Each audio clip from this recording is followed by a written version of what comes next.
Mana bu yerda bugun hurmatli prezident tashabbusi bilan millat fidoyilari, ya'ni 1991-yildan 2025-yilgacha bugungi tinchligimizni, bugungi mustaqilligimizni saqlab qolishga hissa qo'shgan harbiylarimizni nomlarini abadiylashtirish maqsadida millat fidoyilari mana monument ochildi. Bugun biz tinchlik haqida ko'proq gapiradigan zamonda yashayapmiz. Sabab dunyo tahlikali.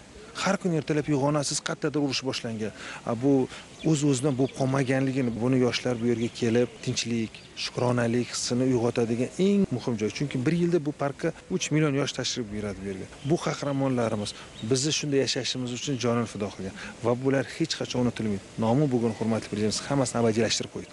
Va o'ylaymanki, bu yerga har bir kelgan yosh o'zida shunday xalqni avlodi ekanligidan faxrlanadigan, qonida shunday buyuk insonlar qoni oqayotganidan faxrlanadigan joy bo'ladi.